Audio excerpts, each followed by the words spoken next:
ikuti program Camera, catatan Menko Airlangga.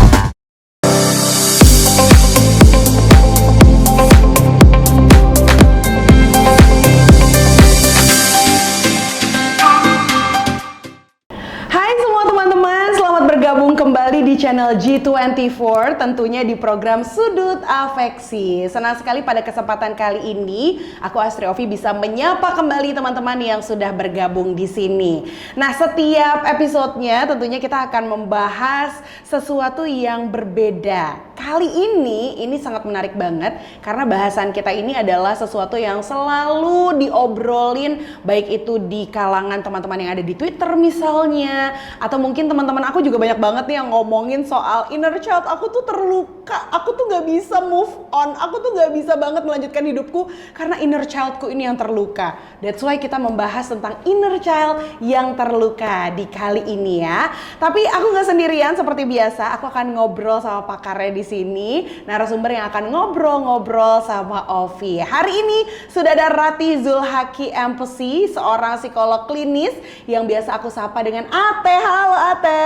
Halo Ovi. Apa kabarnya? Alhamdulillah baik. Apa kabar inner child-nya? Inner child aku? Aduh, inner child aku gimana ya?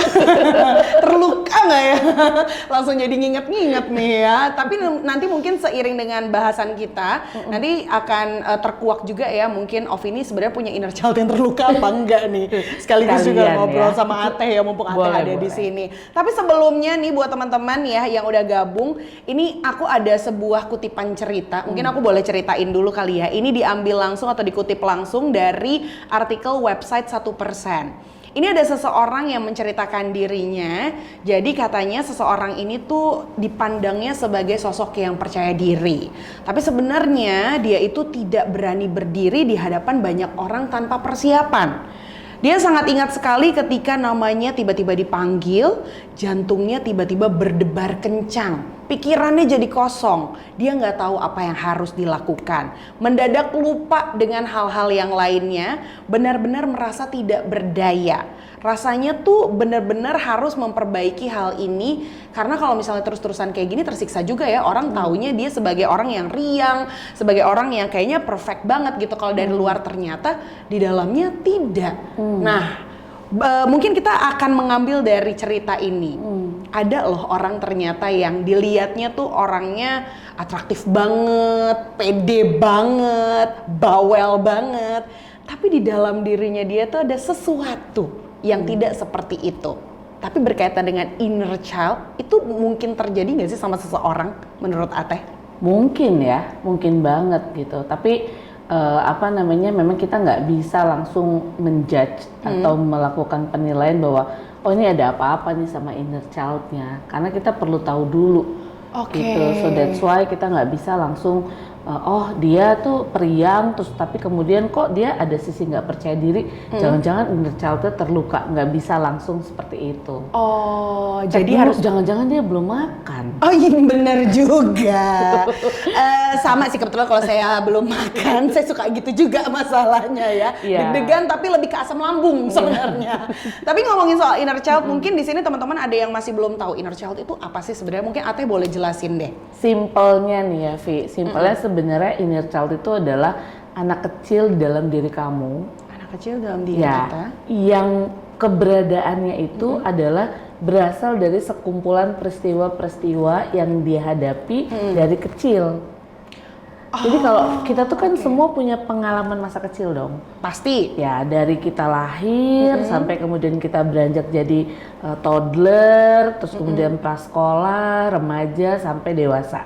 Nah sekumpulan peristiwa itulah yang kemudian menjadikan inner child dalam diri kita.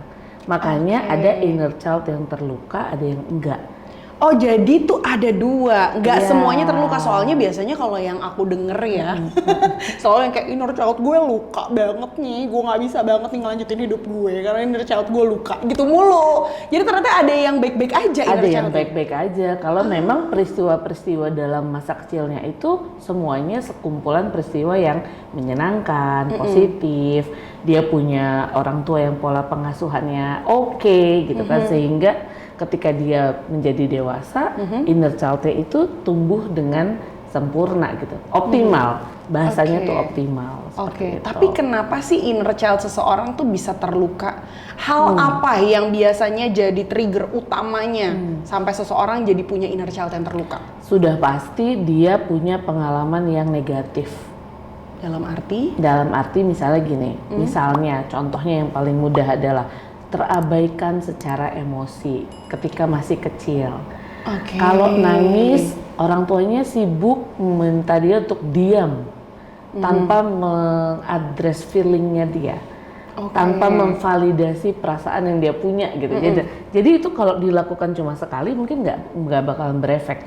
Tapi ketika itu dilakukan terus menerus, akhirnya anak merasa bahwa validasi emosi aku ini nggak pernah aku dapetin nih. Oke. Nah, itu kan sekumpulan peristiwa yang nggak menyenangkan. Atau misalnya kekerasan ketika dia masih kecil, dapat bully secara verbal, bully secara fisik. Walaupun bully itu nggak mesti didapatkan dari orang tua aja. Misalnya dari teman-temannya atau dari sepupu-sepupunya. Misalnya contohnya aku punya kasus nih, klienku. Dia merasa rambut dia nggak ada masalah. Dia punya rambut keriting nih. Gitu Oke. kan. Tapi kemudian semua orang di dalam keluarganya merasa bahwa it's a problem for her. Dipanggil langsung kiting Jadi gitu misalnya. sibuk banget suruh dilurusin lah. Catok dong, Iya, berantakan seperti banget itu. tuh Itu rambutnya. dari kecil. Oke. Akhirnya dia merasa there's something wrong ya with my hair. Padahal kalau diklarifikasi lagi, sebenarnya aku nggak apa-apa loh punya rambut keriting. Nggak apa-apa banget. Iya, seperti itu. Tapi karena ada judgement dari lingkungan bahwa rambut keriting itu berantakan, atau mungkin ketika orang tuanya ngeliat rapihin dong, di komen negatif terus, akhirnya kebawa tuh pengalaman. Itu cuma contoh kecil ya. Padahal kan kita dari kecil nih sampai kita dewasa, pengalaman kita pasti banyak banget. Oke. Gitu, seperti Tapi itu. bisa jadi dari hal yang di luar tentang orang tua nggak sih si inner child ini? Bisa banget, makanya tadi ada bully yang dari lingkungan. Oh iya benar, dari gitu kan. lingkungan ya. Lingkungan itu kan kita nggak bisa kontrol ya, teman-teman. Kalau bully teman-teman tuh kan mungkin akan mulai terjadi ketika usia SD. Bahkan paling kecil bully itu yang pernah aku dapetin kasus dari TK. Wow, tough banget hidupnya ya TK Iya. aja dibully ya. Kayak misalnya ketika dia lagi ngantri tiba-tiba diserobot sama temennya, atau nggak ditemenin. Di apa rundung-rundung apa dikata-katain Ya, gitu ya. perundungan, kan itu perundungan yang versi mini gitu ya. Oke. Kecil-kecil udah melakukan perundungan tanpa dia sadar seperti itu. Dan itu kan kalau terjadi terus-menerus bisa membuat si anak kecil dalam dirinya itu terluka. Jadi dia tumbuh dewasa secara fisik, tapi inner child-nya masih terus-terusan terluka. Oke, jadi seperti itu ya kalau aku bisa bilang. Jadi anak kecil yang di dalam diri kita ini akan menyesuaikan tentang pengalaman hidup yang kita Exactly. lewati, Yes. gitu ya. Kalau pengalaman hidupnya baik-baik aja ya juga baik-baik aja sampai Iya, besar nanti. betul. Akan menjadi kenangan yang indah justru ya. Tapi gini, maksudnya gini, kita tuh kan tidak bisa menghindari pengalaman yang tidak menyenangkan ya. Iya, karena hidup kan nggak selalu happy-happy. Hidup tidak selalu menawarkan rasa manis gitu. Kadang harus ada rasa pahit seperti kopi. Harus asin gitu. Tapi yang paling terpenting adalah bagaimana anak ini dibekali tools untuk bisa membuat ketika hidup lo dapet lemon yang rasanya tuh asem. Kenapa kita nggak coba bikin dia jadi lemon juice yang akhirnya bisa diminum dengan rasa yang lebih menyenangkan, tambahin gula gitu. Jadi gimana anak ini, inner child ini akhirnya bisa memproses si luka tadi. Jadi jangan tunggu sampai dewasa bertumpuk-tumpuk yang akhirnya lebih sulit untuk kemudian diproses. Yang paling berperan terhadap apa namanya perkembangan si bekal tadi itu siapa Iya. tuh dari seseorang? Sebenarnya kalau ada satu quotes yang bilang bahwa untuk bisa membuat generasi itu baik adalah kita butuh satu universe gitu, bukan cuma orang tua.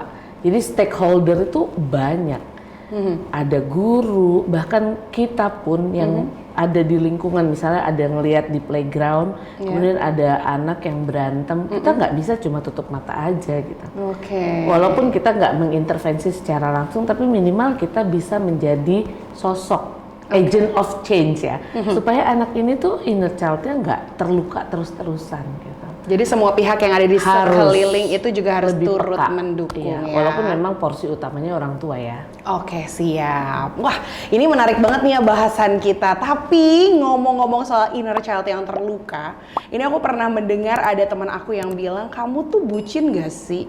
Atau kamu budak cinta, kamu tidak bisa move on atau lain sebagainya. Karena kalau misalnya iya, ternyata itu ada kaitannya dengan inner child yang terluka. Mungkin biar makin penasaran, nanti aja kita bahasnya ya. Kita akan kembali lagi di part berikutnya, makanya jangan kemana-mana, tetap di Sudut Afeksi.